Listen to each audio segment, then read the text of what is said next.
People might be. Hey everybody, hearing- we've started. Is it muted? We're live. Hey, we're live. People can hear me talking. Maybe. Yeah, I think they can. It's good to have you here, Greg.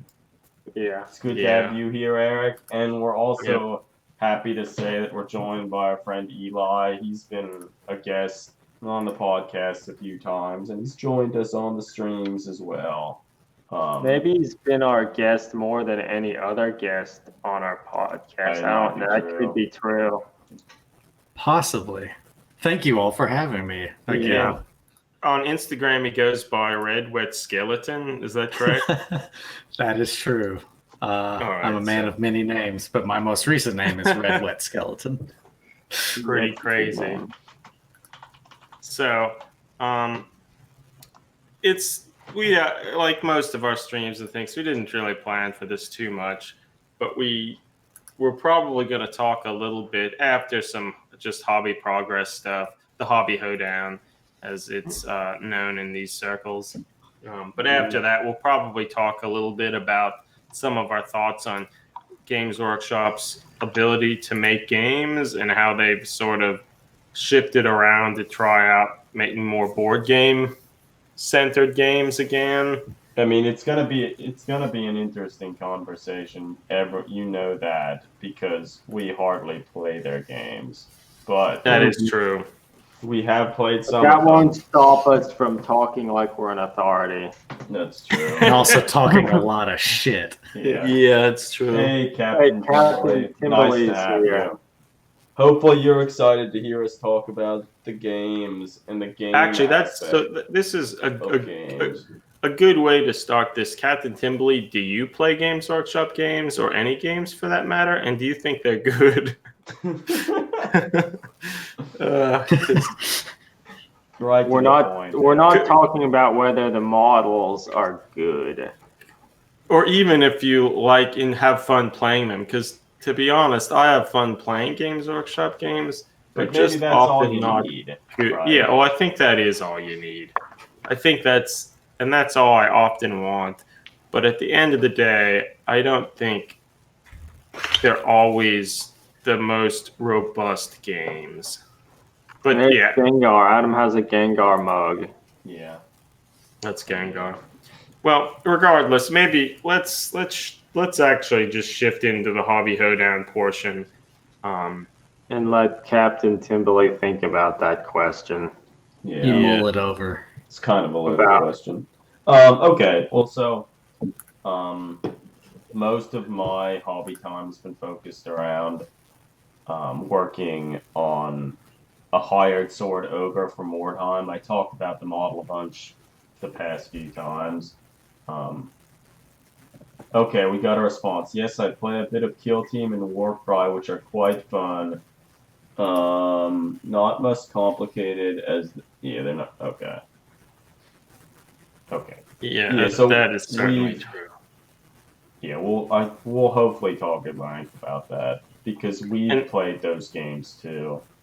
And regardless how much we kind of laugh or might possibly belittle some of the games, obviously we like them in the sense that we have a fucking podcast about them, a blog we've been running for 7 years, we're streaming about them, so clearly there's something about them that appeals to us. Yeah, well, but so yeah, I'm still working on this ogre.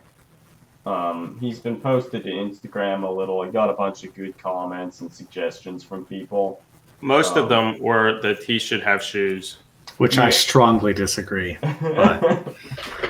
Well, Eli, are you wearing fucking shoes right now? The fuck I am. Yeah. No shoes for life. Okay, I'm personally wearing shoes, and I like wearing shoes. Yeah. I mean, I feel, in my general consensus, I feel he probably should have shoes or boots or something. It's just, I didn't know if I wanted to go there, because, Jesus, this was supposed to be a quick conversion. But we'll see. I might do it. I might sculpt boots. But there's Captain Timberlake. Do you think he should have boots or like something? based on on there? like comments and stuff from people, I've started doing more work on his armor. Like I've removed some of the spikes and stuff, and I've started adding more like Sigmar flaming comets and stuff. Maybe under the guise that this ogre's got some extra armor and stuff from the armories of the Sisters of Sigmar.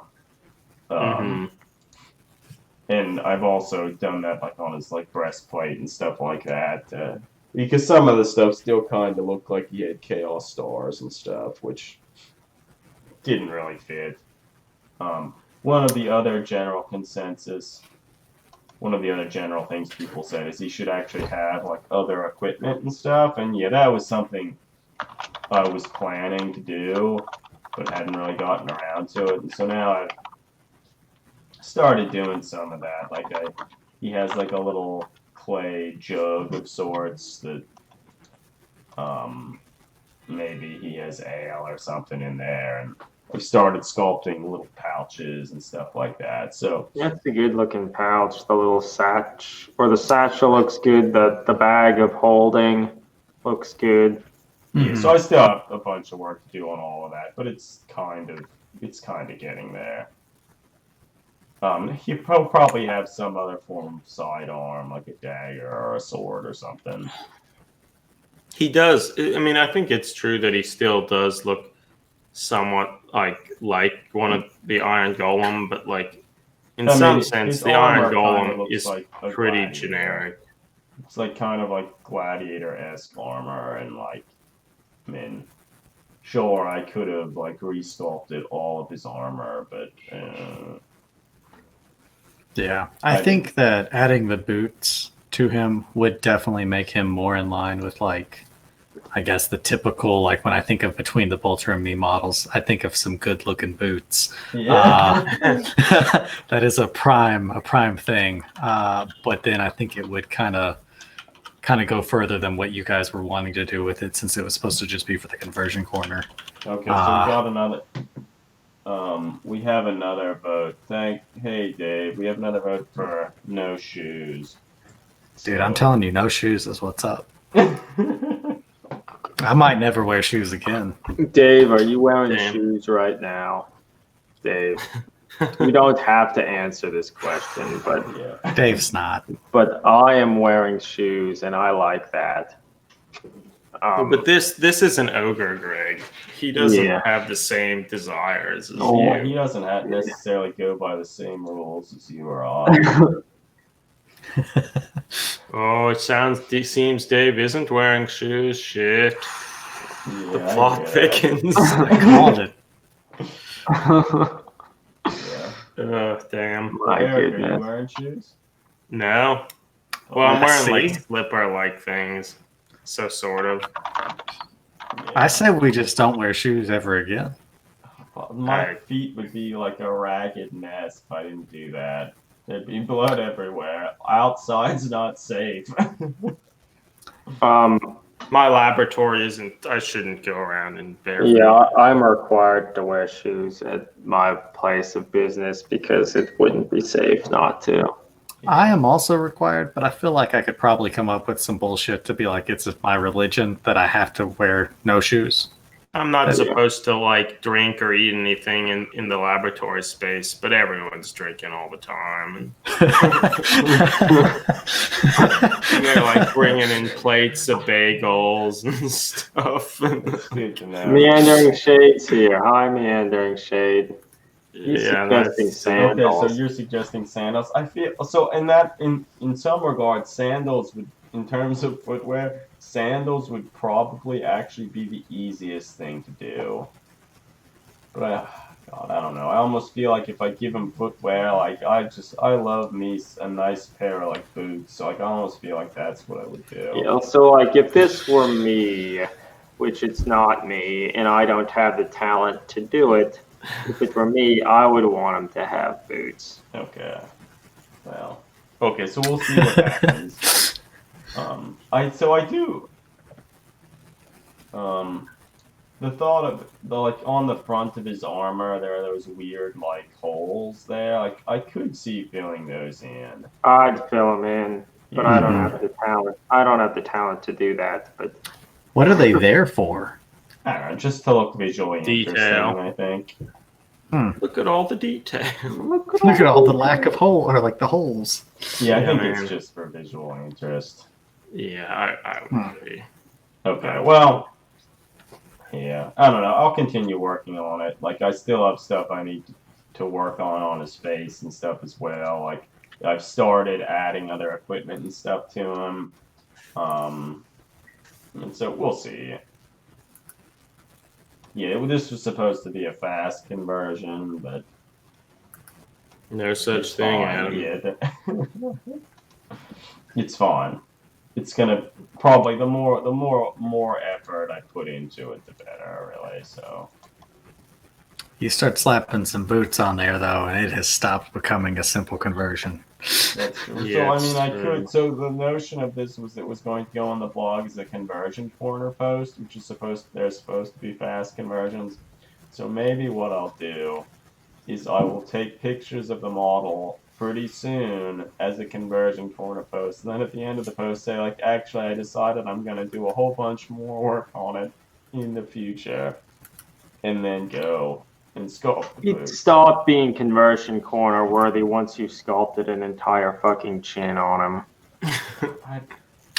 That does kind of yeah. him.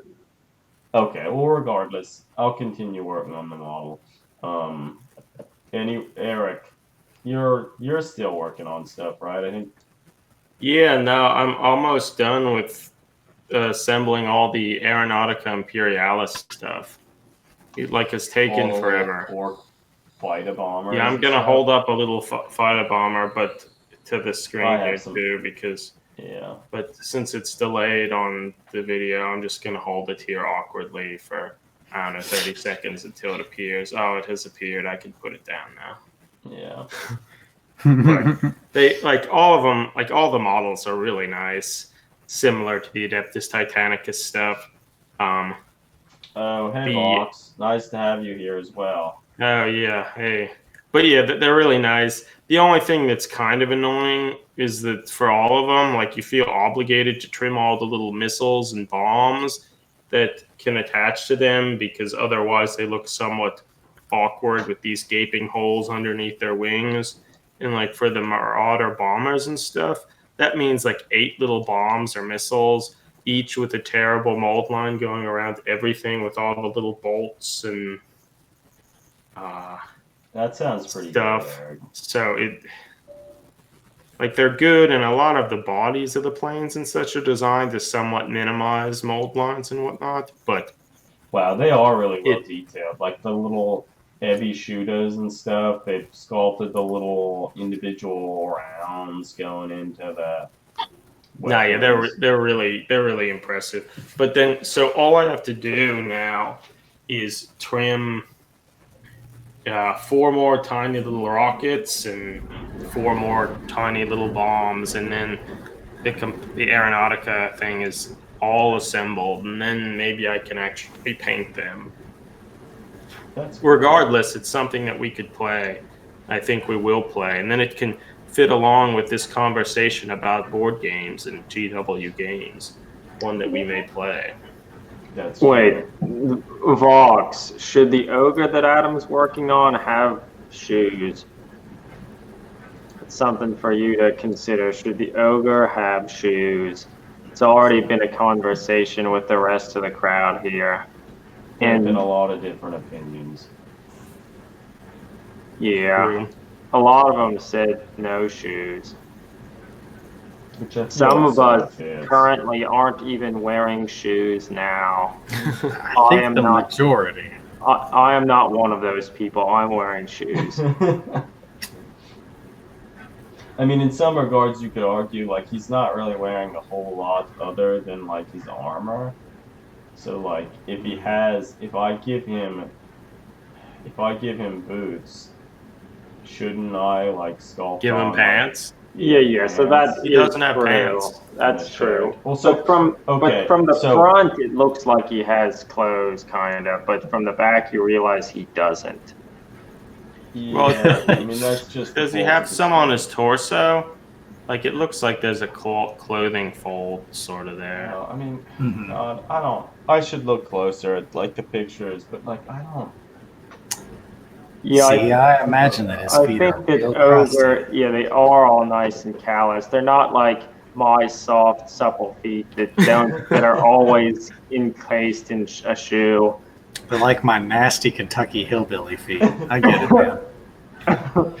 Well, so actually, so this is another thing. Let's see if I can find. I took pictures of this earlier. So one thing that I didn't, that sort of surprised me about the model, if I don't know if anyone else on stream here has like actually assembled this ogre, but once you glue all the pieces together, there are actually big gaps in like his legs and crotch area that are just like fully exposed. Like there's just like a big hole down there. So like if you look down there, it doesn't look like a completed model. And so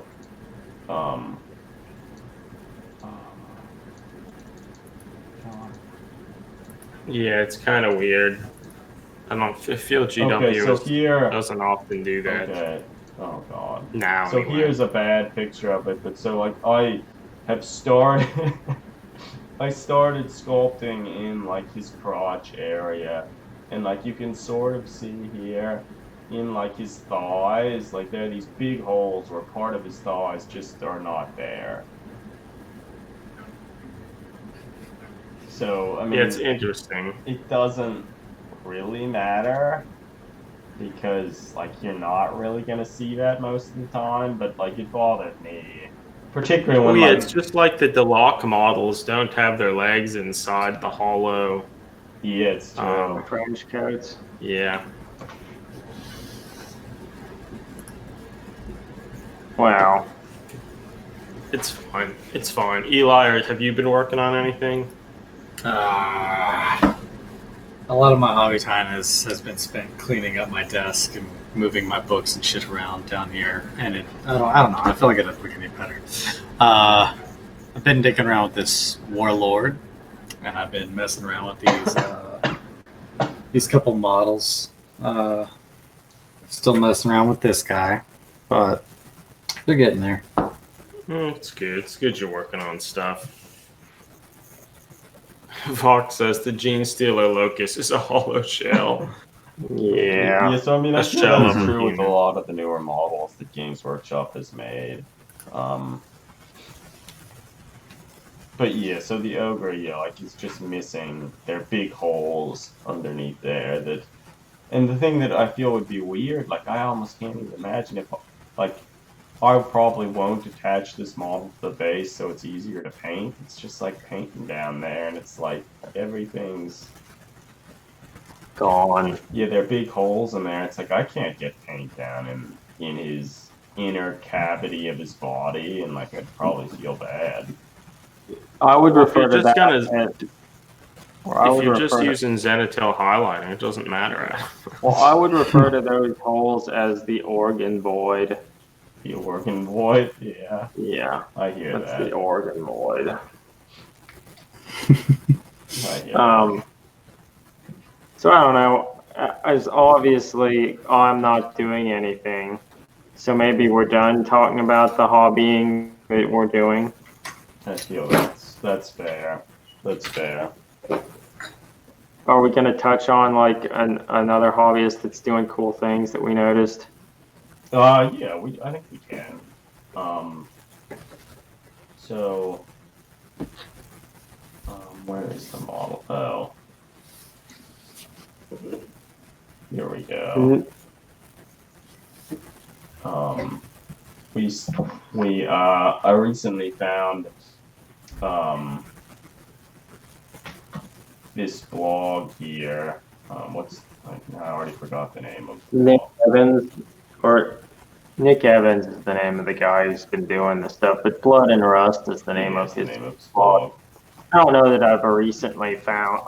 I've been following him for a while, but he's been doing a bunch of stuff where he's kind of been like taking the Ink 28 style and applying it to more historical based things. And here he took a slaughter priest, and I don't know, I think this might be the neatest use of a slaughter priest that I've seen. I think it looks awesome. Cool. Yeah, no, it's cool. It's very cool. Mhm. Yeah, he's like The a giant. tattoos and such. The and- last giant of Albion. Remember those Albion giants from the old world? Yeah, They weren't nearly this cool. Yeah, it's certainly true. Not even close. That is certainly true. Also, Nick Evans is doing all sorts of stuff.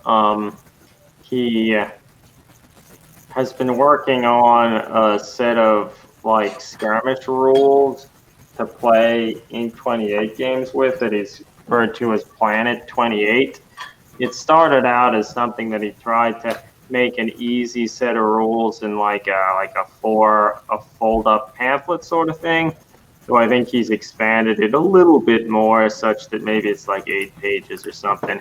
But so it's a simple rule system to play like Inquisitor 28 like games. That his newer version or his newest version of these rules, which admittedly I haven't looked through yet, but those rules are up, the PDF's up for download on his website, so everybody can go and check that out and maybe try out the rules. I mean, he's a good artist. Like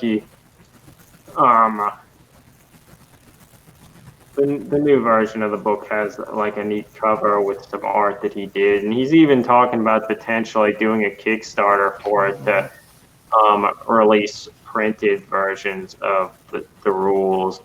Mm-hmm. And some of the things that he's been doing research or recently has been making little paper cutout models of illustrations that he did. And there was some talk that maybe the Kickstarter would have some of those included. And they look similar to like the artwork on the cover of the Planet 28 book there. Yeah, they're cool. They're cool. Does it use D10s? Looks like No. those are D10s. Yeah, it does kind of look like that. But again, I didn't read through the rules yet, so I don't know. But yeah, so I'm a there's big fan of the D10. that picture there is one of the little cutouts, Yeah, cutout models.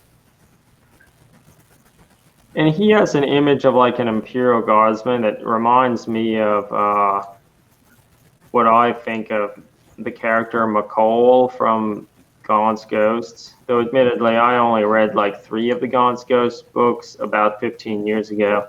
So that's not the one, because that doesn't look like McCall. He has a big beard. Yeah. So scroll further down. Oh, yeah. That guy. Yeah. That is cool. But so everybody, if you're not following Nick Evans and his work, he has an Instagram account. He has this blog, Blood and Rust. Mm-hmm. You I should feel follow that model reminds me more of like Colm Corbeck. You see, okay, yeah, so Colonel. you actually read those books. Yeah. But McCall is still awesome. Slig does the most awesome shit in the most recent novel. What the hell? What is it even called? After the War Master. I don't remember, but it's great. Yeah, so- Actually, this is unrelated to anything actually interesting. But do you hear like a slight static or feedback sound I do. in the audio? I certainly do. I do not. Does that mean it's me? It's probably you. Or I don't know, maybe. I don't know. I think I turned all the other things off. But that's cool. I mean, it's not terrible, but it's there. I think it's kind of soothing. I like it. Yeah, okay. No, you don't. Yeah, so check out Blood and Rust. A lot of cool things and blog posts and stuff to read there. Maybe now we want to get into talking about the Games Workshop makes. They make games. Who knew? Yeah, we don't often participate in playing their games, or I guess we've started to more now than we had in the past. But I don't know. So how do I guess we didn't plan this super well, but maybe we just want to start talking about, say, one of the games we played and kind of use that as a springboard into like our experiences with the other games. I feel, well, I guess just starting off in general, I sort of feel like early on in Games Workshop's career, they produced tons and tons of different games, and like there were a few of them which like in some sense have become almost like legendary and people really love. Like one of those is Space Hulk, which I feel that might actually be their best game. And then like games like Blood Bowl and stuff people really love. And then I almost feel like for a long time I guess they focus mostly on just Warhammer 40,000 and Warhammer, and like just had various different versions of those rules, and like they were I never had much fun playing Warhammer 40,000. I like the models and like being with friends, but I mean maybe I didn't know the rules in their entirety and didn't fully exploit the system for what it could be. Well, I mean, I feel in general for all of like Warhammer and Warhammer 40,000, like they have so many different armies that, and like they can't, or it's hard for them to release all of the armies at one time. So in terms of like internal balance between the different forces, like that's almost non-existent. To the point where I think sort of because of that, most of the game mechanics in the game are not really very rewarding per se. Like, unless you're really deep into it, most of it is just kind of, it's sort of like grindy and like you just push your guys around, roll some dice. It's like, oh, I'm gonna shoot at that. Like, oh, all those are dead. Like it. Most Yeah, I mean, of the I games played of Warhammer and Warhammer 40,000 that I've played, I never really came away with thinking like, man, I played that well, or like, man, that, like, Yeah, like maybe, I don't know, 8 years ago, I started playing a whole bunch of board games, like not miniature based board games, but board games. And I found that like board games can be pretty neat and pretty rewarding. And despite having played lots of Warhammer 40 or a reasonable amount of Warhammer 40,000 growing up, I don't think I ever felt that sense of like fulfillment and reward that I would sometimes feel after playing a good and well designed board game, despite having played a lot of Warhammer. And I think, yeah, because for me, playing Warhammer 40,000, I had an orc army. Was just it was my turn. I moved my orc models up as far as they could, hoping to get in close combat. Then a ton of them got shot to death. And then by the time that I got in close combat, I had much less models. well, yeah. So you moved all your stuff, passed the turn, opened up your case to get ready to start putting them away. well, I mean, admittedly, I think the game has come is a long ways from that, at least to a point. Like now, they actually release like every year. They have this like general handbook or compendium, whatever they call them, that they actually adjust point values and like they actually put out FAQs and erratas like maybe twice a year. So it is a far cry better than it used to be, where it's just like you get 2 codex books a year and they never release an FAQ. So it's gotten a lot better. So it's gotten a lot better in that regard. But still, like for a lot of the, at least in the United States, the major tournaments and stuff, like none of them use the like GW missions and stuff. They all have mission packs and ways that I think make the game more engaging, like with primary and secondary objectives that like force you to like adapt and continue to play the game and not necessarily just kill everybody. So like I think in some sense more work could, if more work was done to that, they could make them better in that sense. But for me, the strength of the games have always been more just the ability to tell a narrative and such.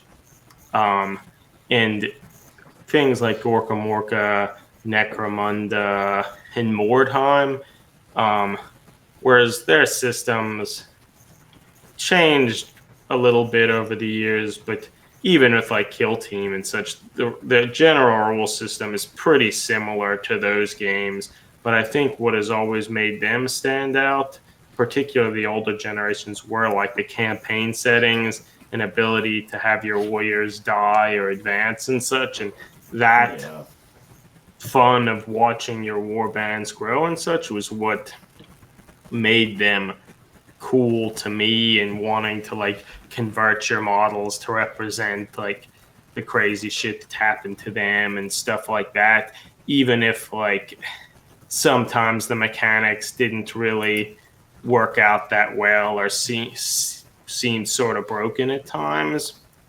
And recently I feel Games Workshop has made an effort to make some more like board game like things, such as like the reintroduction of Warhammer Quest, Blackstone Fortress, Warhammer Underworlds, and even stuff like Warcry, that they're like kind of trying to incorporate at least some of more modern board game sensibilities and designs into their games,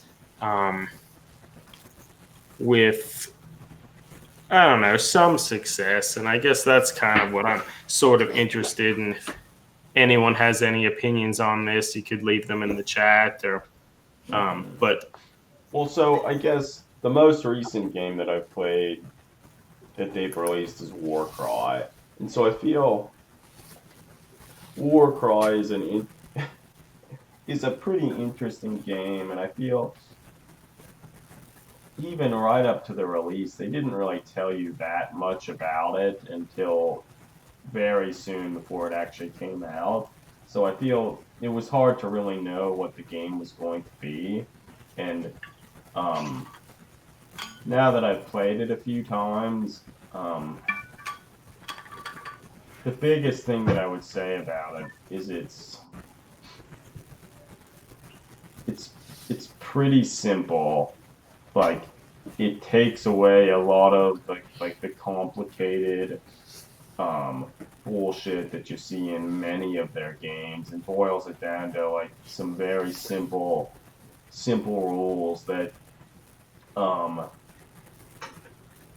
in some regards, like, I feel the times that I've played it, I've had a lot of fun playing it, but I could also see how if you played a lot of games, or you could get pretty bored with it pretty quickly. And the main reason for that is, like, there's not a whole lot of variation in the different war bands, and then ultimately most of the games just come down to trying to limit the amount of actions your opponent can do, and getting as many actions for yourself. So ultimately, the more models you can field, the better. And so if you have more models, you can sort of throw them to like occupy and slow down your opponent such that they can't complete their objectives. And most of the games are only 3 turns, so you don't really have a whole lot of time to accomplish or capture different objectives and stuff. So if you have a few more models than your opponent, and you can like throw 1 or 2 of them to like slow down a model or something, even for a turn, like that might really be all you need. Like, it doesn't really matter what their stats are or anything. And so I could see how that could, like, almost immediately, like the first game that I played, like you realize very quickly it's like you draw cards at the start of the game to figure out what the objectives were or are, and most of them are about holding objectives. So, and they're like minimally two objectives, and nearly all of the games are only 3 turns, and most of the time your whole force doesn't start on the table, and then as the turns progress, more and more of your forces and models come into play. So you could go like the majority of the game and like a bunch of your figures aren't even on the table. So if you split up your forces in kind of a dumb way, you could really get punished. Yeah. And yeah, so almost immediately you realize, like, okay, I don't have a whole lot of time. Like, I just need to get as many of my models to these objectives, and if I can send one off to kind of slow down the enemy forces like that, that'll be great. Yeah. It kind of sounds as though maybe, Eli, your just microphone is picking up everything, even though you're not talking. Or like That sounds. it's picking up. That sounds like that might be happening.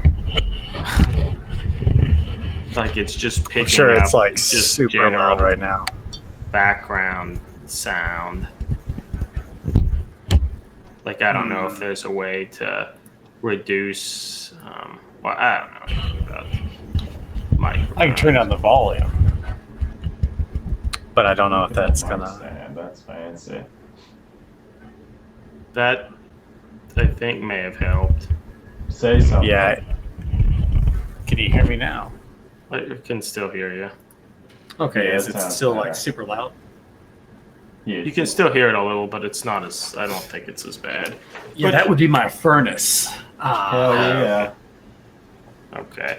Well, I don't know. So back, like you're talking about Warcry there, and I feel it's an interesting thing. Like, so they simplified a lot of things. Like they removed armor saves. They've removed rolling to hit and wound, and there's just one of these rolls. They sort of removed like the different phases, like a movement phase, like a shooting phase, a combat phase, and just have this back and forth activation with each model having 2 actions. And like that simplifies a lot of things, but like I don't know if it really makes it that much different from like, let's say, Kill Team. Like sure, there are all those different phases and such, but in a lot of cases when I'm coming to a GW game like this, I'm more invested in kind of the narrative and like what my guys are doing and all that stuff. I don't know if I don't need to roll all these additional dice, like to hit, to wound, to save, for morale, like all that stuff. Like I don't think that necessarily adds much to my experience, because I'm not going into them really wanting to get like a really tight board game experience. Like it's not Castles of Burgundy or like some tight Euro game. It is like really a really nice system that is satisfying, and you can like predict things, and you can like really try to plan out to optimize things. Like there's still wildly random games that sure you may be able to do stuff to partially influence like way things are going, but you're still just rolling tons of dice. Well, so I guess one thing I can say about the game, which with the game how it is, you have alternate activation. So one person will activate one of their models, then the next person will activate one of their models. If that wasn't a thing, it like almost wouldn't even be a game. Like it would be terrible. Like it wouldn't be fun. It wouldn't at all be rewarding. Like it would be horrible. So like if there wasn't alternate activation? Yes. And why would really it be needs horrible? that. Because like nobody like, or why would that make it horrible?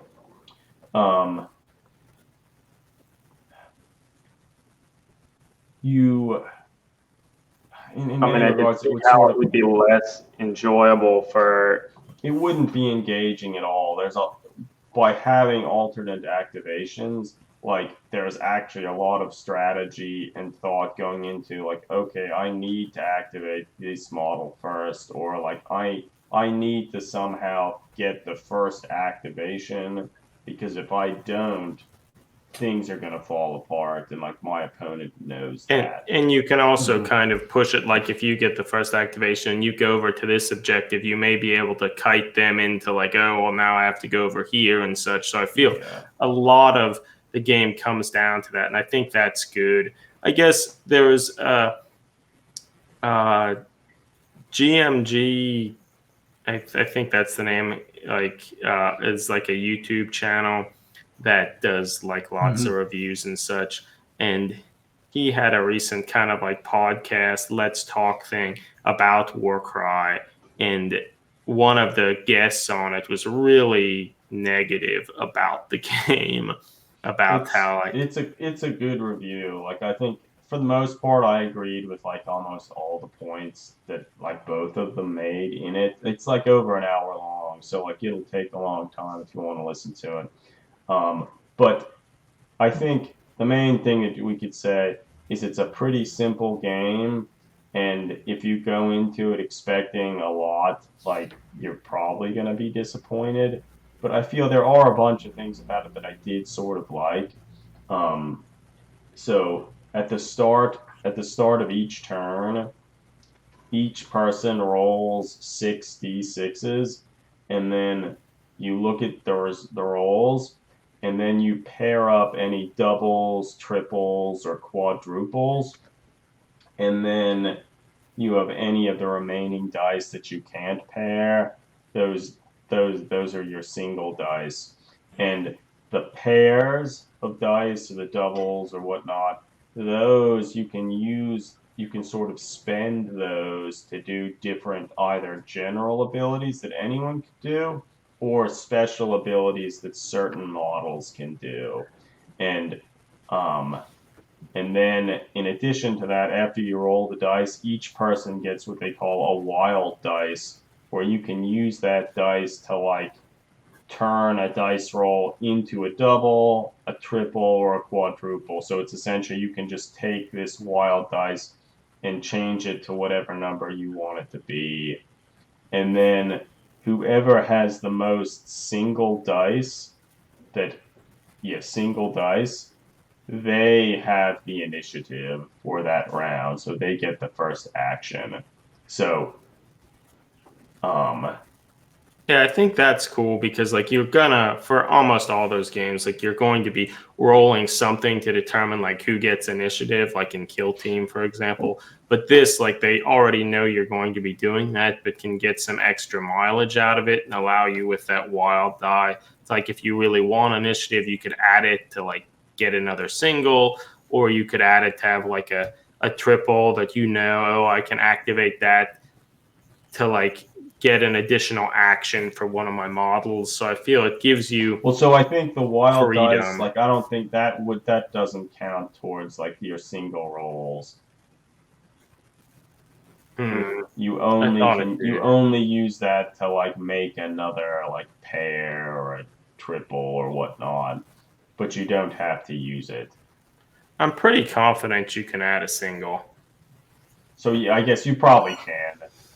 But so I It guess doesn't matter. what's good about it is you have a little more control over who is going to go first, or who will have the first initiative. So it's sort of like, to me, it sort of seemed a little bit like Malifaux, where in that game system you have a control hand. So all your actions are based. You flip a card off of like a deck of playing cards, and based on the number of that helps you do abilities. Well, at the start of each round, you have a small hand of cards, which you can use those cards in your hand to replace a card that you drew from the top of the deck. So in this game, So Greg, that sounds like a good mechanic, an interesting mechanic. And it looks like Meandering Shade just said that that's one of his favorite parts of the system. I think it allows you to like do other things, and like if there's something really important, it's not just down to like, oh, did you roll that 6 or something. It allows you to like have additional control, and I think that's good. Like a lot of the general abilities that all warbands have are pretty good. So for instance, you can spend one of your doubles to increase the movement characteristic of one of your models by 1. And so each model can have, when they activate, they can have 2 actions. So they could like attack 2 times, they could move their movement value twice, or like they could move and then they could attack. And so a lot of the game will often come down to like taking objectives, maintaining objectives. So some of the different war bands, like they're a lot slow, like the Iron Golems, for instance, their movement value for nearly everything is 4. So that's sort of slow. And so by spending one of your doubles, like if you really needed to get somewhere, you could use that to like move a few more inches. So like you have a little more control over like how the game goes, and you're not quite as limited to like the stats of say your warband. Okay, so we've already talked for like 50 minutes, and I feel like we haven't even got to what I feel was going to be one of the main points of this. I think a lot of Games Workshop games are designed where the miniatures are one of the more important parts about it, and without those miniatures, the games wouldn't be fulfilling. Like Blackstone Fortress, for example, took the Warhammer Quest game idea and added some more modern board game designs and added some interesting elements to it. But part of what made it great was the aesthetics and the miniatures and all that. And if you didn't have that, it wouldn't be a very rewarding game. The more modern board games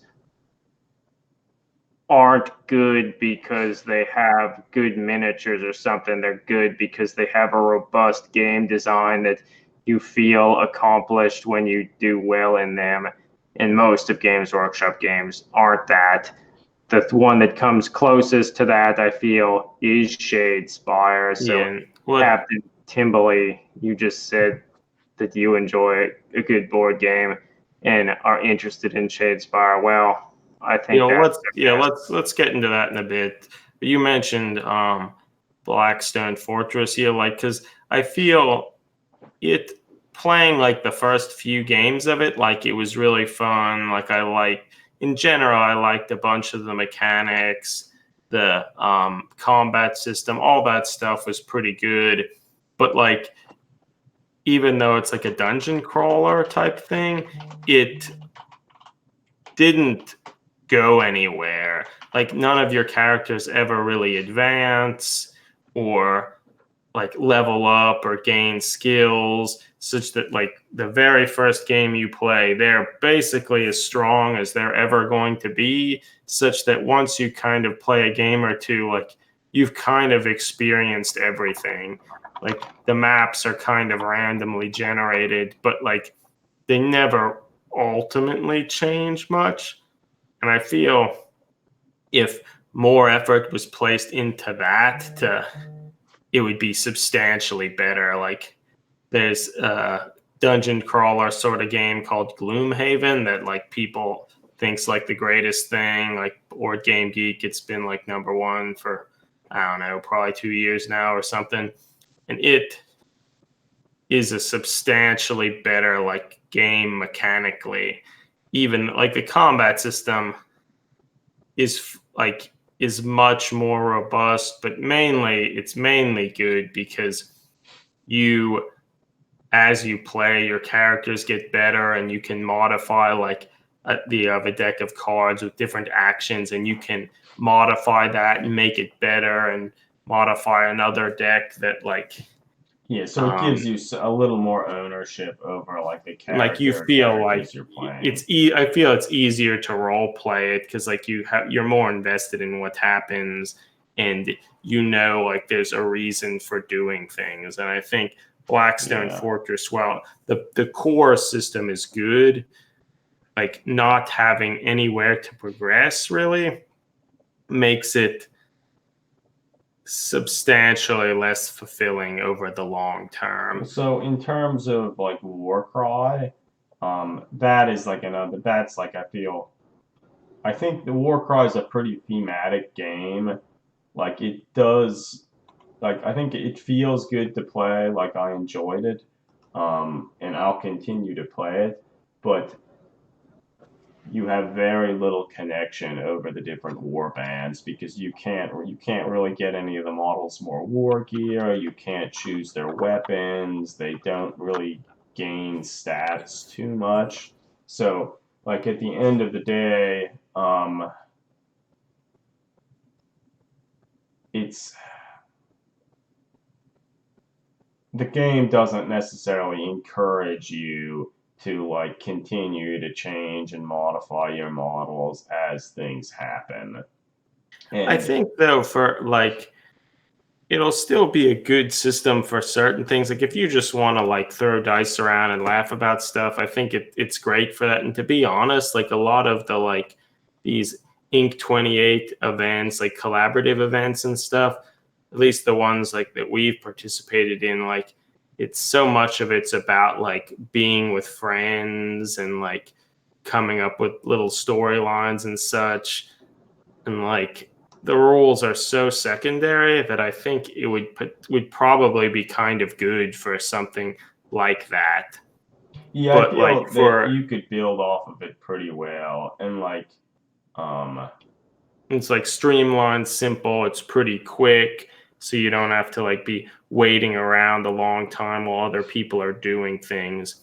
But one thing that is also what I really liked about Warcry is at the start of each game you like have these little like a few decks of cards, one of which will establish like how you're supposed to set up the terrain, another of which will establish like what the objectives and stuff are, and the card that establishes how you set up the terrain, that also will tell you like at how many which of like how many of your models will be on the board at the start of the game, and on turn 2 like will more come in and stuff like that. So that itself kind of, I really like that, and it kind of it makes each game pretty different, and it sort of might force you to play a little differently than like say you might have wanted to. So like I think that's a huge strength of the game, and I like that the different war bands and stuff have some unique abilities, but the biggest thing about that is they're really, when it comes down to it, each war band has like 6 special abilities. So they don't really have a lot of these special abilities, and those special abilities are like one of the main things that's supposed to like give each warband their unique feel and character. And so I know in like the first game I played with the Iron Golems, it's like depending on which models you start out on the field, like you might not even have any of the models that have these interesting and special abilities. So like I found most of the time, like you never really used any of that stuff. yeah. Eli's back. I have returned. Hey, Eli. Yeah, Eli. So I feel maybe with this we could get down. Like, let's talk a little bit about Warhammer Underworlds or like Shadespire. And like from all the Games Workshop games I've played, I feel it's the best game. Like it is the most, the system's tight. and satisfying while still maintaining some of like the just rolling a bunch of dice and killing stuff. But like, yeah, it feels the most like it was designed to be like a board game that has like depth and interest while still keeping some of Games Workshop's like having cool models and killing stuff. And I think that's primarily because of like the card based nature of it. Because even with it, like each warband, like you can't change the models per se. Like they're always the same certain number of models in the particular warband. So like you can't really modify that, which is a little bit like, you know, Warcry or something like where you can change the number of different things, but like you're still like don't have a huge amount of ability to modify your Warcry models. The same thing sort of in Underworlds, but one thing that I do like in Underworlds, like all the character cards, like there's still just a picture, like an illustration of the model. So like if you want to convert them to your heart's content, like it doesn't really matter. And I think Warcry would have been strengthened possibly a little bit if that was done as well, such that. But regardless, so like even though you can't really like the Stormcast, one of the Stormcast warbands, like it's always only going to have 3 models, but you can still modify the warband in a way in that like you create the sort of like event card deck that they're playing with, and there are lots of different cards and such, some faction specific, some not, that allow you to really customize like how you're going to play the game. And there's also like a little deck of cards for like the objectives that you're trying to complete, and they can be very different from like just trying to get objectives or just kill everything or to like kind of control the other person's side of the board. And so like even though there isn't like all this progression in your models, like you can really tailor each warband to be like how you like to play and test out a lot of different things with it. And since you have like a hand of cards and you've created it, like you can have cards in there, like sort of event cards that can respond to other people's actions. And if you play it enough, you probably have a sense of what cards are in the card pool that you can like, oh, I know this is a powerful card that their warband might have. I'm going to keep certain cards in my hand to cancel that. And like that sort of meta gaming, like I find is pretty engaging, and it's sort of similar to like Magic the Gathering or some of those sort of collectible card games. And I think having that in the game makes it a lot more engaging, and like you can think about things and try to predict what the other person's doing. And like it just, the very first time I played it, I felt it was satisfying, and there was a lot of depth there that you could go in and modify things and do things while still having a small model count. And yeah, I think it's great. And if anyone hasn't played it, like I think it's worth playing. And the games are like 25 minutes or 20 minutes long. They're not long at all. So you could play multiple games in a row easily. And ultimately, like how you can get a new warband.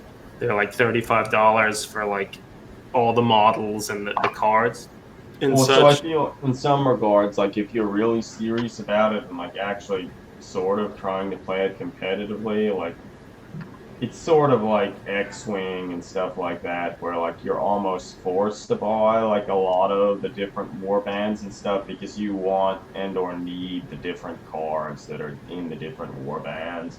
So yeah, that could be like a disadvantage, and it sort of is. And I think in this the new edition of the game, Beast Gray, like I think some of like the original cards are being like either rotated out or changed, which I feel is sort of a necessity of games and stuff like this. But Well, I think in that sense, like you can still play the game like just with friends or like at a local shop when use whatever cards you want. But the fact that they're actually trying to like have a competitive scene for it and keep pushing it forward in that way, like is kind of exciting. And it's not something that's really seen in any of their other games, such that you can do yeah, that if you're interested, or just play it however. I think from what I've heard, Beastgrave streamlines a few things, and like it's the best version of the game yet per se. And I think they've also made some of the cards, like some of like the keywords, they've bolted them and made it like it a little bit easier to read and whatnot. And I think they've also made it such that um, when you get a warband, they just kind of have a deck. If you don't want to try to create your own deck right away, it's designed such that you can just take all the faction specific cards, put them together, and it's a deck, and you can just play it. Which That's that in itself I think is nice, such that even just buying one of the warbands, like you can easily put together something that certainly hasn't been optimized, but it's probably enough that it kind of works together a little bit and gets you a sense of some of the synergies involved in some of the models and such. And I think that's nice because if you're not playing it like a high level or playing it all the time, I feel it's sort of nice to just have it like, oh, this should work together, put it together, play a couple games, then maybe think, oh, maybe I can modify this a little bit, that sort of thing. So I don't know. I think it's great. It's Meandering Shade. So you haven't actually played it yet? Yeah. So I mean, we've purchased a lot of the stuff, but I've only played like a game or two. Eric, you've played it a fair amount. Yeah, I've played a bunch of it. I mean, it's still not tons, but I don't know. I've played at least like 20 games or something. Eli, have you played? I don't think you have, right? I have not. I have not played any of the Shadespire games. But like I feel so if you're interested in playing a Games Workshop game that is, I guess, a little bit more like a board game in the sense that it actually like is concerned with kind of how the mechanics work together and is more tightly balanced and such, like I think it's certainly the game. Whereas if And you you still don't have to make a ton of models on it. yeah, and I think you could still pretty easily convert them to your heart's extent, and it doesn't really matter because it's just like the artwork on the card is just their face and such.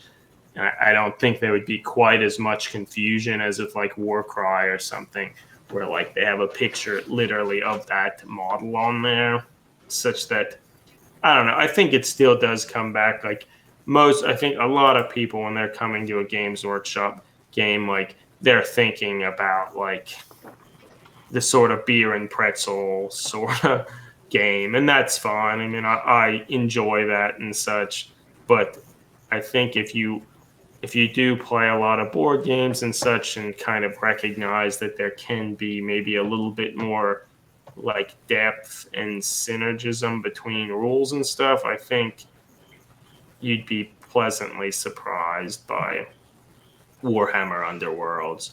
And I think it's interesting how I think Kill Team sort of fits in between Warhammer Underworlds and Age of Sigmar. You mean Warcry? Warcry, I'm sorry. Yeah. And I think it's good for what it's attempting to be, but like you probably don't want to go into it thinking that it's like all this depth and like the most complex of their games yet, because it's not that. Yeah, to me, I feel like there are a lot of aspects of Warcry that I really like the terrain and like the mission setup is great. You like rolling those 6 dice at the beginning and using doubles and triples to do abilities. That's great. I The think games being short is good. So like I could easily see in the future, like if you want to like run like an Ink 28 event or something, you could take a lot of the good aspects of the game and implement them to kind of create sort of intense and like thematic games. Yeah, I think it just streamlines a lot of things that, like, at the end of the day, for like most of like Games Workshop, Kill Team, those games, like having to roll like that armor save or to hit end a wound, that's not what I like about those games. Like, and losing that doesn't make it worse for me.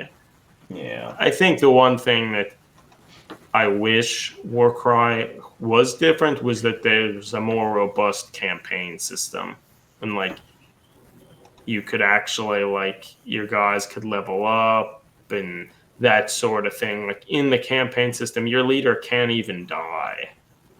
Hmm. And Yeah, I no, think, they can. and they like sure they can sort of gain abilities by like gaining favor and such. They get like basically they get some rerolls, which is nice, I guess. But like they really went into this simplification stuff that like that your warriors just never, their stats never change. They don't, you Well, can't so get equipment or something, and that's just a simplification that's just baked into the game. Like, Well, so one thing that I will say, aspects of the campaign system are actually sort of neat, I think. Like, the game is based much more around the warband as a whole and like their triumphs and failures as like a warband. It's not really about, oh, what each individual model's doing. And at the start of a campaign for each warband, there are different like missions you're going on. Like, oh, the Iron Golems, they're trying to capture like these forages or something. And so it sort of forces you in like a certain narrative, and you play a bunch of games, and eventually that results in like you doing some of those things. So like some of those campaign aspects I think are kind of neat, and it sort of yeah, I forces mean, you. I like that they're kind of like easily facilitating like to have a storyline or what's going on. But I think the fact that like there's no tension in that your leader could die, or Yeah. that like your characters can get better and such, I think there's probably less, it's harder to buy into it as much as you might in like Mordheim or something. Yeah, like But you're even not like, going to like I know when we played a ton of Gorka Morka, like it's not like by the end of it you'd have like one or two orc characters that like just did all this crazy memorable shit and like were nearly killed or they lost all their arm. Like none of those kind of narrative interesting things. None of that's going to happen.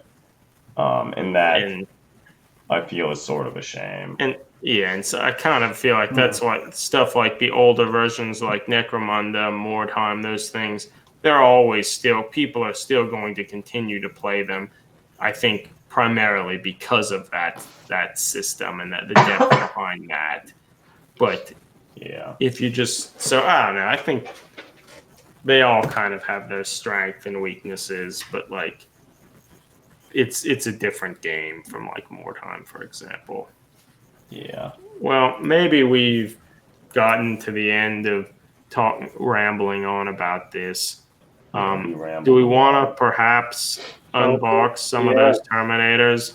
Yeah, we Yes. only have three more of the Warhammer heroes, and I know people are excited for them.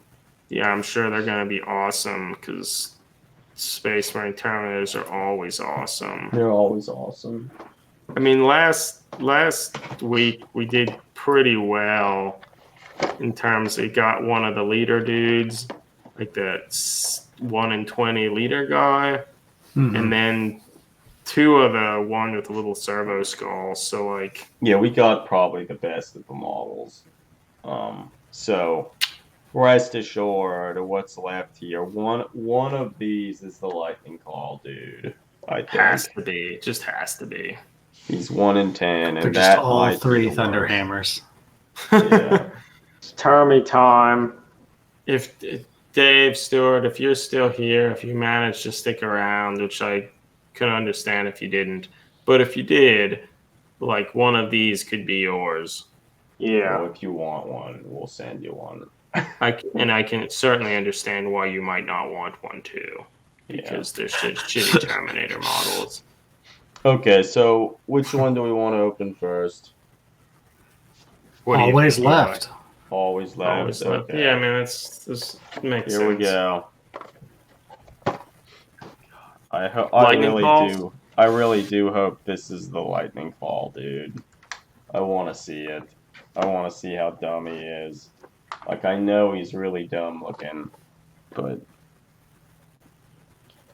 hopefully we'll be able to immediately tell based on the artwork of the model's face what Do we know What do what you think the artwork of the Lightning Claw one? Do you think he's yelling? Yeah, Oh, I he's hope really he's just fierce, screaming, like just so loud. He's screaming, "Fuck Lightning Claws!" okay. This one I think is different. Brother Sergeant Victorino. Which one? What do we think that is?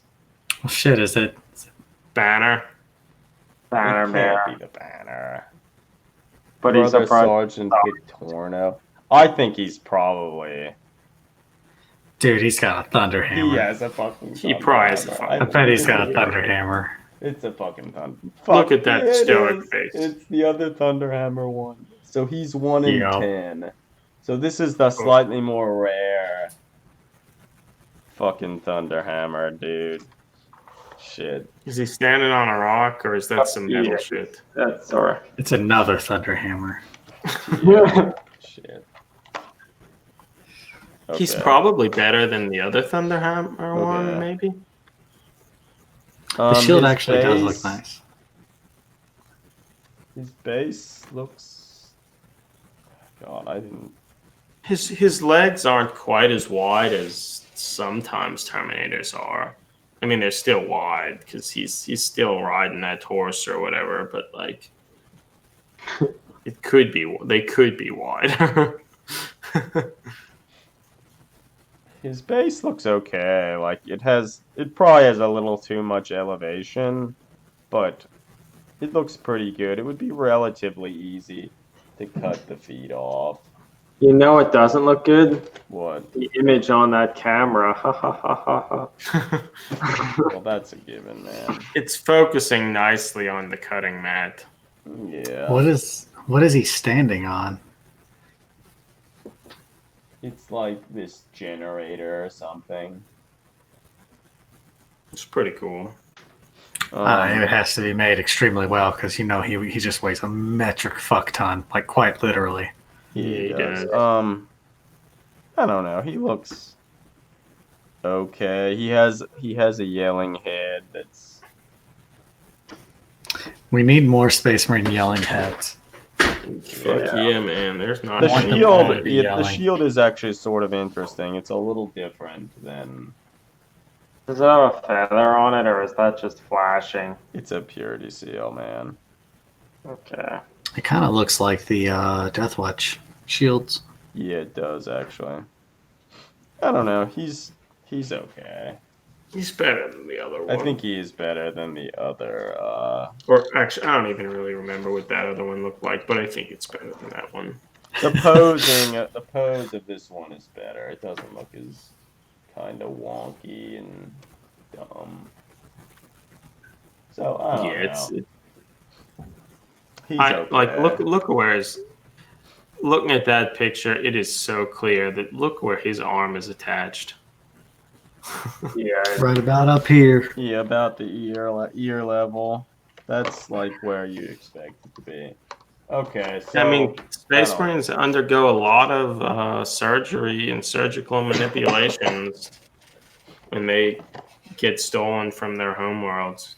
yeah, that's how we explain it. I mean, So- they inject a lot of like organs and stuff in there, but the most important thing is dislocating their arms and attaching them nowhere. ear level. At ear level, but Well, to they're not nothing. even They're attached. They're separate. they're not. Yeah, they're not actually attached to anything. They hover around the ear level. Okay, everybody. So That's we what the sort black of carapace is for. Yeah. So we sort of knew that it was going to be a Thunderhammer. One of these has to be the lightning claw. If we don't guy. get the lightning claw, dude, I'll be pretty upset. The neck removal hormone box, I think, is a male specific hormone. That's why the space brains are only men. Yeah, it's probably Oh. I think that's it. It's on the anemic Y chromosome. It's a modification of testosterone. Yeah. Oh, and so it's probably also the other reason, like when they become a space brain, that's when they literally lose half of their abdomen. It leaves. It's gone. That's surgically removed, Adam. Yeah. Just the spine, all the organs. Get rid of it. Get rid Get of it. those out of here. Okay. Next They one. do add an extra lung though and heart. Yeah. Where do they put it? Who knows?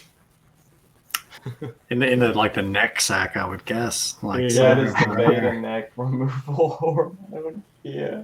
Oh, God. Okay, which one now? Left, always Left. left. Always Yeah. left? Okay. Makes sense. Makes most sense. God. With this, we only have 2 more chances for the lightning claw. I'm nervous. Not actually Thunderhammer. nervous because the lightning. You think it's Thunderhammer, another fucking Thunderhammer. Well, It maybe probably one with is because What about another storm? Oh, I guess we got a bunch of storm bolter ones. Or are there ones we haven't gotten thus far now? Lightning claw. Other than the lightning claw? the lightning claw and the banner bear. That's it. Okay. So like, So we've got this isn't gonna be too cool. Oh fuck! Oh fuck! This has to be the lightning claw, dude. Like, Is he just screaming so well, good? He has like. Does he have a derby hat on or something? Oh no, I mean, he has, 100%. like, His war face is all paint. fucked. And he has like, it almost looks like he has like war paint slashes of like war paint or something on his face. Yeah. Yes, fuck yes, it's him. Fuck. San- Oh, Jesus Christ. What's his name? Sneaktus. Yeah. Oh, Shit, that look there at he that. is. Sneaktus. Yeah, it A does kinda sneaky look like a truck. Sneaktus. A truck ran over him. Look at those legs. Like, holy shit. What do you? Hey, he's a sergeant. It looks like he's a sergeant. He's tiptoeing around.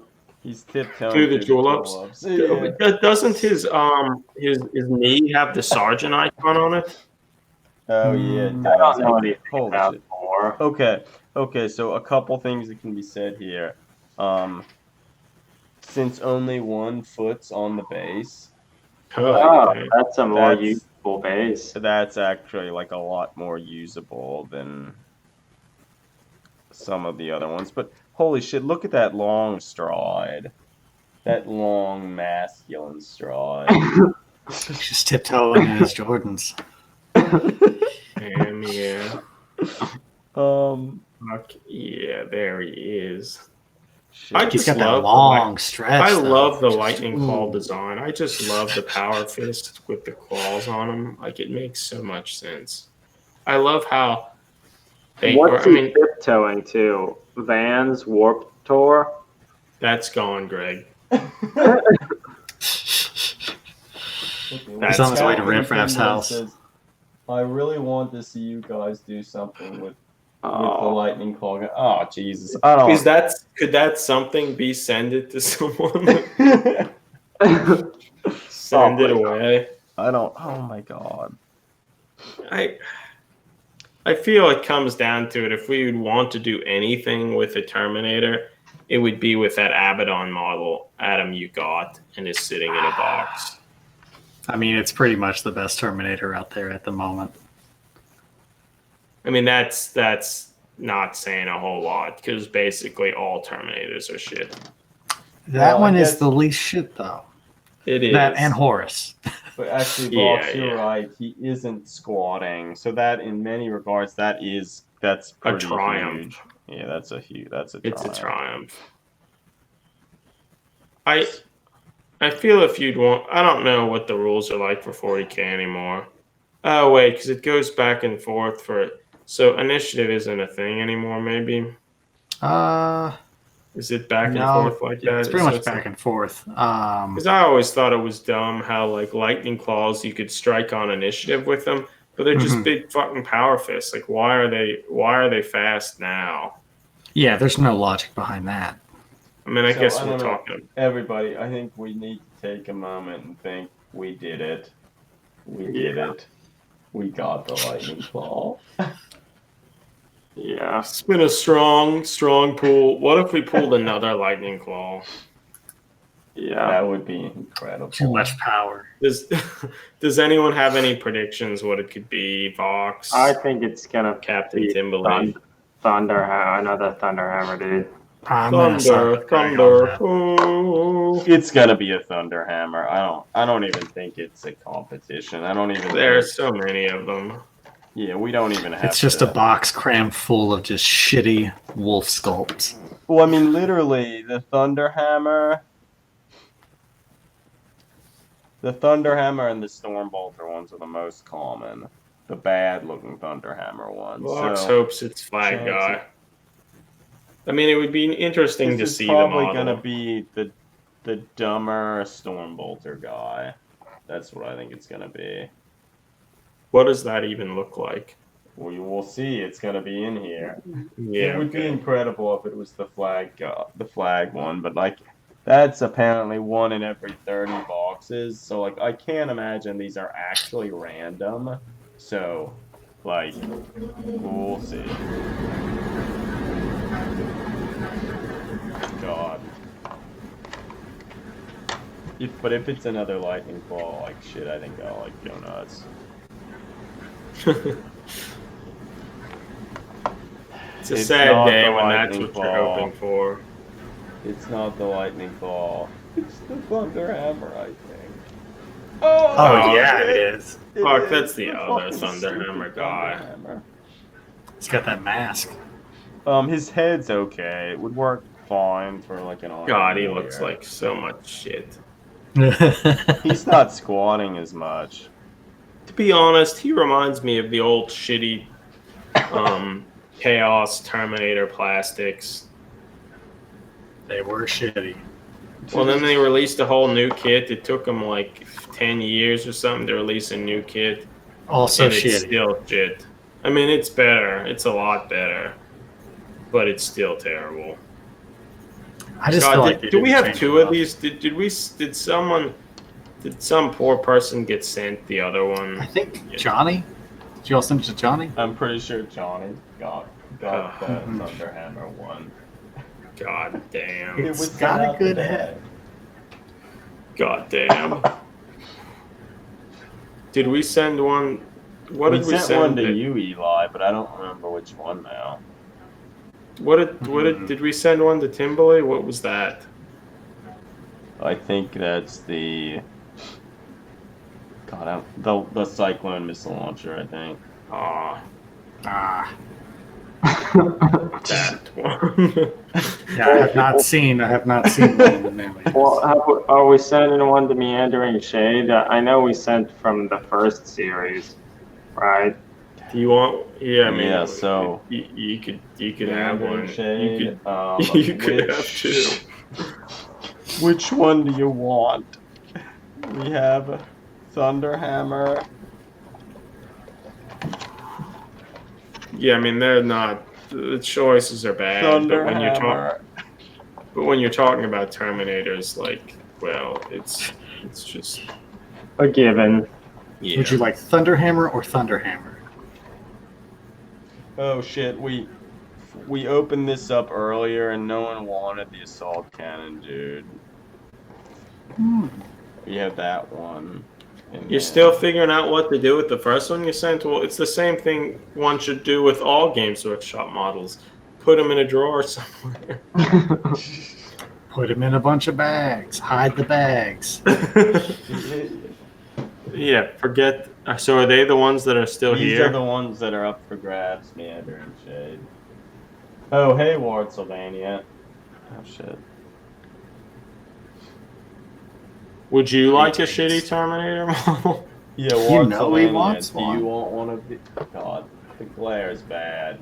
Yeah, that's a little better. Ward Sylvania, do you want one of these Terminators? I think he wants the lightning claws. Oh, but also, yeah, don't feel like you have to take one of them. I understand. Like, I mean, I don't want them. I mean, and we bought them. Well, I mean, the reason you would say no is because you might not have anything to do with any of them. Well, so They will take up of space. Not all much. 4 of them, Ward Sylvania, which one is the most appealing to you? Because I feel like we want to spread out the wealth of bad and give them to as many people as we can. Also, which one is the least appealing? Shit. I think the Thunderhammer one, Which the one? robot, the first one there. This one. Yeah, I think I think that's the heads are fairly well Mhm. sculpted, though. The thing is, since they're Terminator heads, they like don't have the traditional neck that you could easily put Yeah, into so the a heads have regular these space weird brain. pegs. Like, Mm-hmm. you're gonna really have to. Cut off the face. You'll have to do a lot of cutting and sculpting to like actually make them work. So I mean, you can still do it.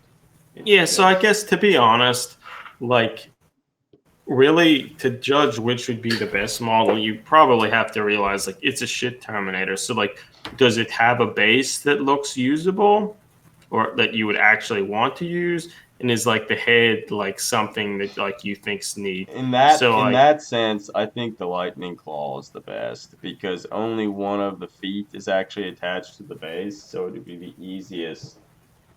To use for something It would else. be the easiest to use for something else, and his head's okay. So The RoboFace one does look pretty cool. the Like, I think assault its face cannon is one's cool. probably the worst because it's really like the elevation's really extreme, and like you'll struggle to fit anything on that unless they're like leaping off something. Oh yeah, man. If you want iron hands, you practically need this You need that one, RoboFace. Brother Armus, because like half of his face is missing and replaced. Show the with artwork. like, The artwork will make it apparent. heck Yeah. yeah, That the face is cool. that's okay. That this one's Yeah. Yeah, yours. it's a good face. Okay.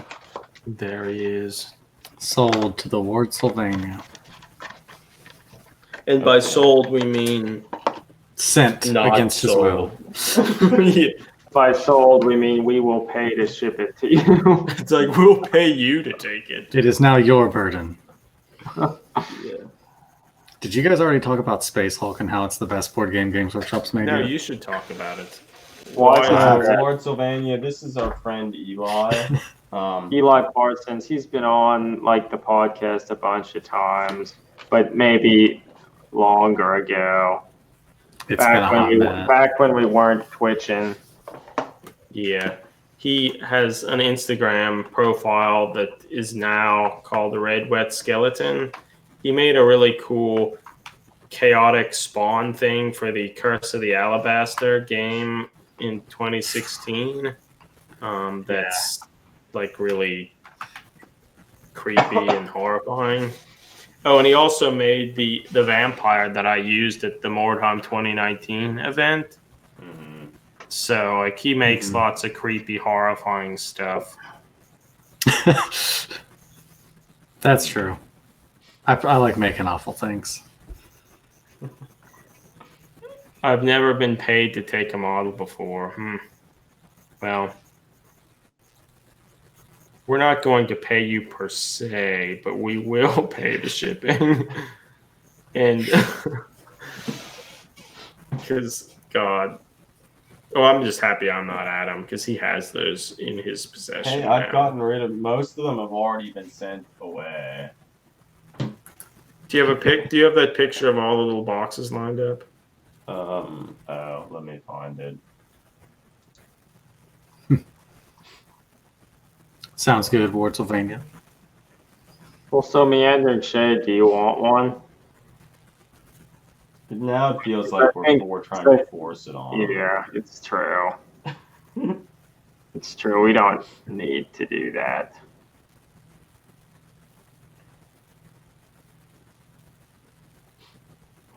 Yeah, I mean we'll find a home for these eventually. They won't be our home. Rest assured, they won't be with us. Okay, yeah, here's a little stack of a bunch of the boxes. It kind of is a punishment, Meandering Shade, when you think about it. So we don't have to punish you. We already gave you one from the other set, the arguably better set. It's the better set. It's the better hands down. set. But- Yeah. Rest assured, once set 3 comes out, you're gonna get one. So it's not supposed to be a punishment, but But the way that was just presented, it 100% is a punishment. but if like one was being sent to me, I may have interpreted it as a punishment. I thought That's those a good guys idea. I liked can me. send you one there. God no.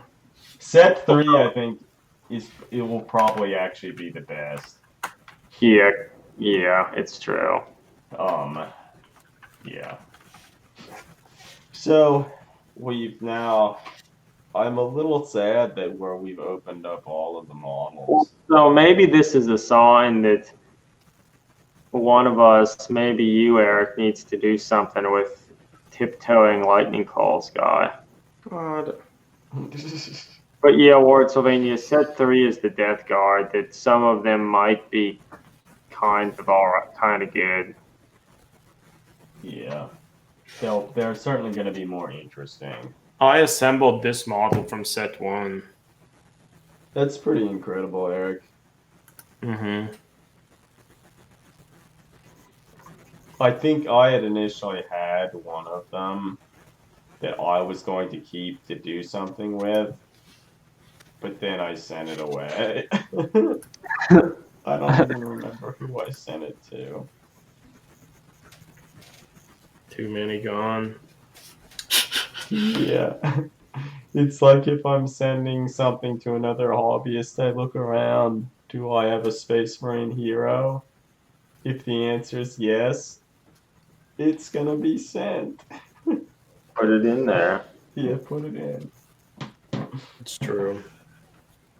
But so okay, yeah, so I think we got a lot of mileage out of the set. I don't think we need to open any more of them. Like, Yeah, this set 2 was a bad set. It was bad. But it was still fun opening them. It was. I had fun watching them be opened. Yeah, so today's pool wasn't as strong as last streams. No. Okay, Vox, which one do you want? We'll send you another. Not the autocannon guy. Understandably. Okay, so we're gonna send you the. Well, we still have the captain, right? Do you want the captain? Yeah, that's true. We do have the captain. I mean, if you guys are giving away the captain, I'll take the captain. We're giving away. Oh, then you have to make him for your Black Templar army, Eli. Oh, I'd convert him for Space Hulk. Which makes sense. Wartsylvania was talking about Space Hulk up there. I don't know anything details-wise about the new Iron Sleet event. I don't think Did someone anyone ask does. about it? Yeah, Wartsylvania mentioned that up in the comments. I think on Twitch. No.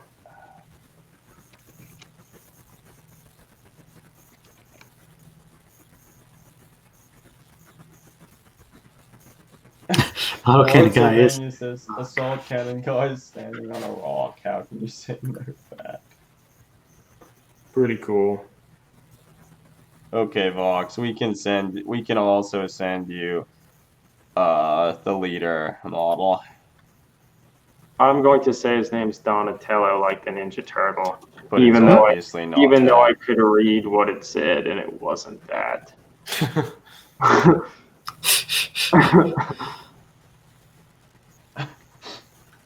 Okay. Is his name really Donato? Donato? I think it is, yeah. Okay, wait, so... That's tight. But yeah, I don't think there's a huge amount of information about the primogenitor thing Iron Sleet's running. Although there's certainly going to be something happening in Finland because most of the Iron Sleet people are in Finland. But I think there was at least some talk that possibly there might be something held in like Warhammer World or something too. I don't know. But ultimately, not much has really been One moment. revealed for it. It's just something to do with Space Hulk, though. By I think Space Hulk, it has nothing to do with the game Space Hulk. I think it's gonna be based like kill team rules. So they're gonna use the stock kill team rules. So Migs will probably make a kill team of Alpha Legion. I think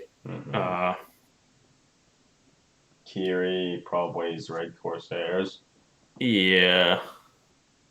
Stefan or First Point of Ares is doing his like the remnants of the Thorn Moon, like Space Marines. yeah. Well, So I've hopefully- already forgotten. Did Meandering Shade? He didn't want one. Okay. Yeah, that's sort of what I thought. But then I kind of made a threat that when the third set comes out, he was going to get one. A mild threat. Yeah. Well, so maybe it would be fun to it wouldn't be as fun, but like you could just send unopened ones to people, and then when they arrive, ask them to send us a picture to show which one they got. But that way, we wouldn't get to make fun of them as much. Yeah. For so the way it was worded, I wondered if it might be 40k armies. Are you talking about Progenitor there? Primogenitor. I Or, assume I that mean- it was definitely like a big army event, not so much an Ink 28 thing. I'm pretty sure it's primarily kill team, but But a lot of them have built armies and such, so Migs has been more and more about trying to play increase the larger games. size and scale of all of his events. So All right, Fox says also, I just looked up the captain is selling for $70 on eBay. What the hell? That's great. that's something else. I mean, I guess. Well, how much is which is more rare, him or the Banner Bear? The Banner Bear Bear. is more rare, apparently. Well, I wonder how much is he selling for Banner Bear? I guess I can fucking look it up. I have that. I have You have that. that capability. You have the internet. I mean, I guess I can understand it. Like, people will pay a fair amount of money for like the different models on eBay because some of them aren't that easy to get. Well, How much? You're the Banner Bear. Buy now, $59. Okay, so people don't want him. Well, so how much did you pay for this whole box of these? It was like $100. Okay. I think I paid $100. Yeah, so in that sense, And I didn't question it. There wasn't even a moment that I thought maybe I shouldn't do this. I was like, holy fuck, there they are at my favorite hobby shop. There were 2 boxes. One was partially open. I walked right over there. I didn't hesitate. I grabbed the 1 box. Picked up the whole box. This is mine, but not mine. No, I mean, in some sense, the smart thing to do would be to sell the captain to make the money back. But no, it's not. We that. could sell it to them to fund To buy another. season 3. See, that was going to be my suggestion. No, we're Flip not that doing shit that. to buy more shit. Well, but so in some regards, like if say you no, we're not selling the captain. The captain's yours, Fox. So if you really wanted that captain, like there's like no guarantee you could really get it. Like if Well, you yeah, bought so a whole in that- box of them, so in that vein, you'd get it. cheaper. It's cheaper to just pay the $70 to get the model if you want it than it is to pay $100 to buy the box and then maybe not get it. Yeah. I feel like that's the moral of the story with everything that's like a random, like, wonder what's in this box. Yeah. Mhm. Or pack of cards, or Yeah, the GW prices in Australia and New Zealand are ridiculously bad. So the banner bear is in my cart. Greg, fuck no, don't do it. Oh, don't do it, Greg. Don't do it. Don't. Magic singles are almost like another thing entirely. That shit's ridiculous. Yeah, it's bad. This shit's expensive.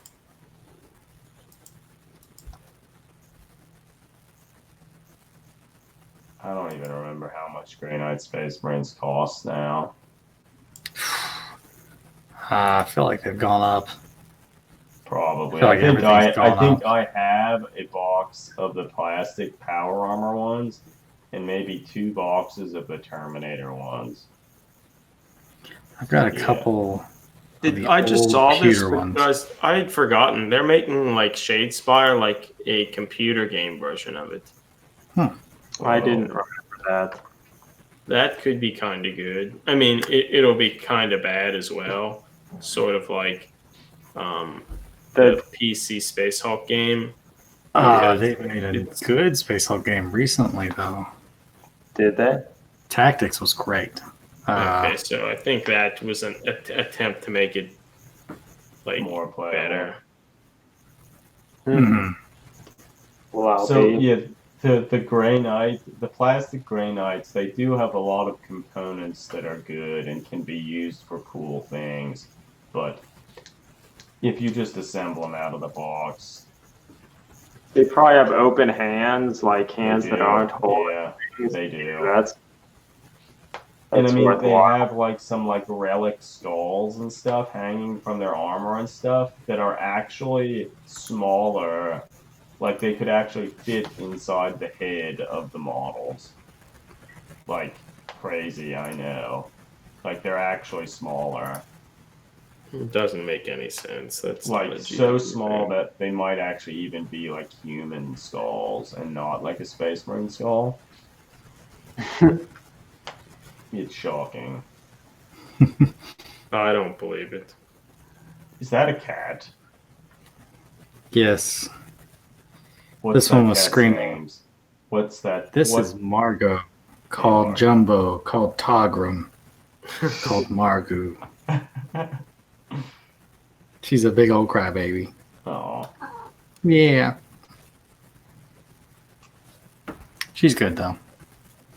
If I don't pick her up while I'm at my hobby desk upstairs and give her her own chair, she just screams until I do. Wait, Meandering Shades just saying that he wants a solid cannon guy. That's how I'm reading this. oh my god. Okay. Yes.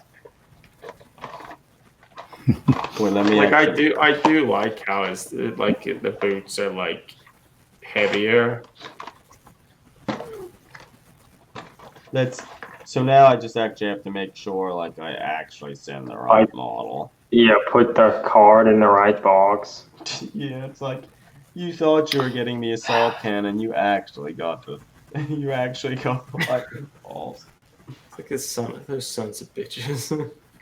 I agree, Wartsylvania. The stream does need more cats. Why don't you just go watch Spiky Bits stream, man? That's Do they have a lot of cats on there? Yeah, watch Rob Bear and the Cat Command Center. And the cat naps and whatever. There are cats all over the place. You I can did walk not know them that for was your the thing. cat naps, and then you can use those cat naps to enter into like the daily stream shit to get models you don't want. Kind of like these Terminators. Yeah. Well, we don't have all lightning claws to give Yeah, we only everybody. got one. That's why I was so excited today when we opened it. It was a pretty big win for everyone. So that meandering shade, that is pretty dumb that he has the marksmanship badge. And The he's marksmanship badge is like the dumbest thing in this, like on Space Marine models, and Space Marine models have so much dumb shit. yeah, I don't really even fully understand. Like, so it's just like you did a good job shooting, and it's just like, don't they all? Yeah, you No. did. No. More Sylvania, Yeah. he's not, the Lightning Claw guy isn't trying to be sneaky. He's skipping with excitement to Warped Tour, Van's Warped Tour. He's excited to see real big fish play there. Get his orange hands on. Ward Sylvania, are you in, where are you located out of? You're probably not the United States. Do people know what Warped Tour is? Probably not. Well, they probably know the shoe company Vans that make like skateboarding shoes and such. Well, they sponsored kind of a pop punk tour for the past, I don't know, 15 years called Vans Warped Tour.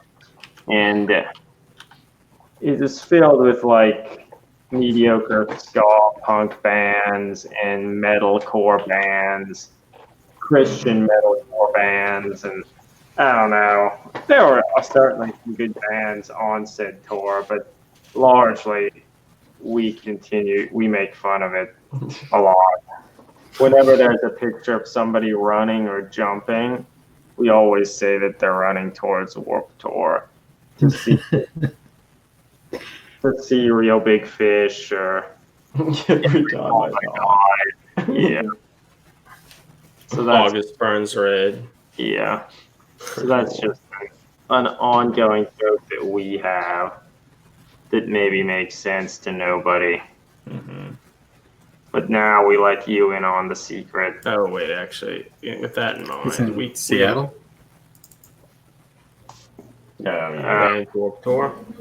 No, Pennsylvania said Seattle. So you probably know about Vans Warped Tour. I feel like he'd have to know all about it. Where's here we go. Meandering Shade, how did you get the Marksman Award with an assault cannon? I eliminated the target, sir.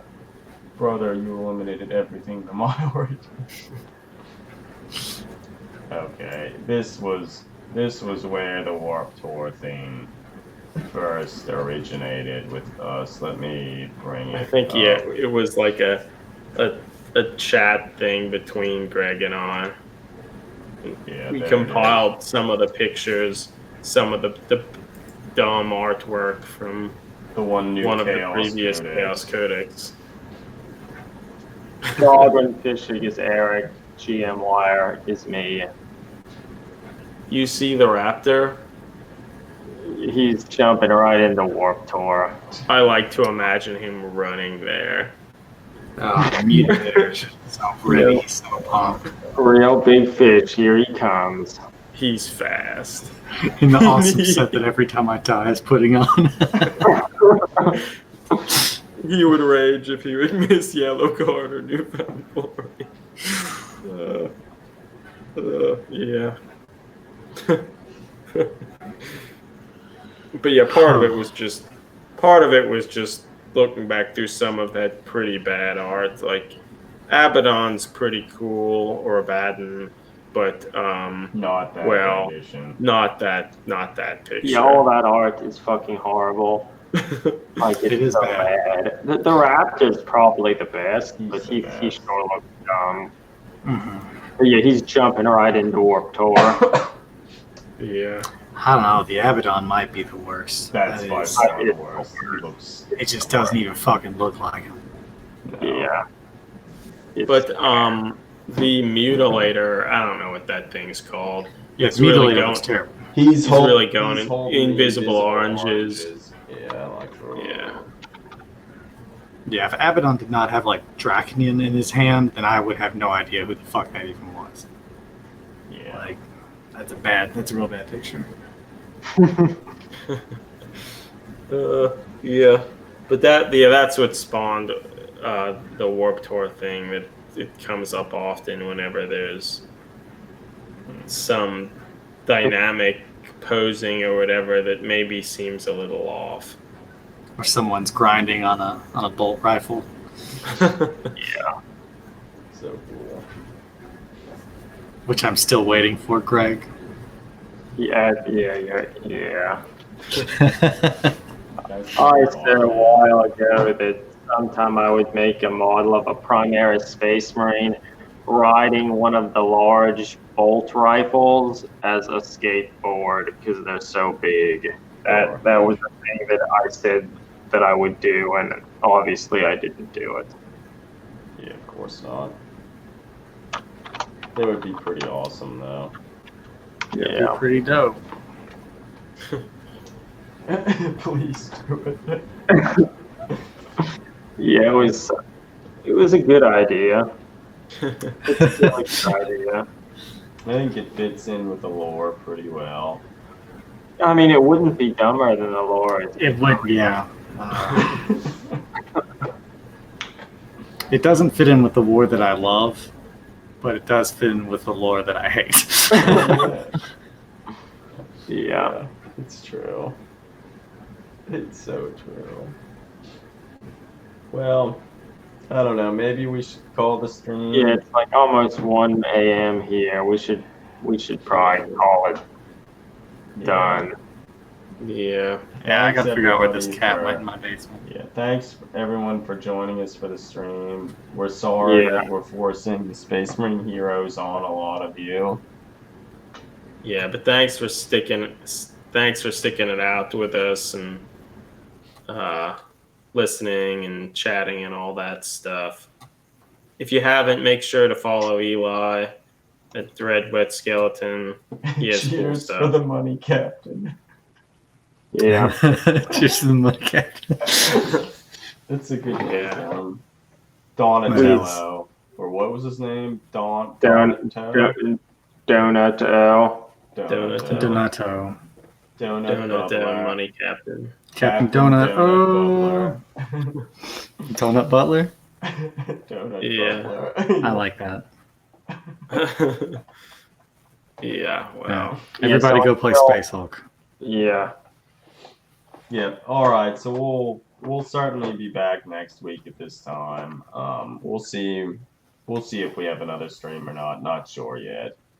But If yeah, people have ideas of things that you'd like us to talk about, like, tell us. Yeah, and if anyone's listening, to like either send it via like Instagram Messenger, email it to us on our Gmail account, which is, I think is just between the Bolter and me at Gmail. Any of that stuff. Yeah, I mean, we can talk about Psychic Awakening, maybe like the new Phoenix. I don't Lord even know what that is. Oh, that's the Eldar stuff. Like, we'll have to eventually talk about the Phoenix Lord model and stuff. And yeah. we'll certainly talk about some of that. But if there's anything Like a topic, like an interesting topic that you want to hear our rambling non-expert about, opinions about, Mhm. yeah. we But can so, talk. Yep. All right, everybody. Until next time, keep on enjoying the hobby. Get out there, play Warcry or another game. Yeah, Shadespire, Warhammer Underworlds. That's what you should play. That's probably what you should play. Yeah. Just Or- 8th edition. Chainsaw Warrior. Play If you- Chainsaw Warrior. Yeah, get the app version of it, It's a bad game. All right. but you could have it for probably 99 cents. Yeah, it's not a good game, but I like it. you'll probably like it too. All right. Soldier on, everybody. Yeah. Yeah. Y'all. See you, everybody. Yeah. See you.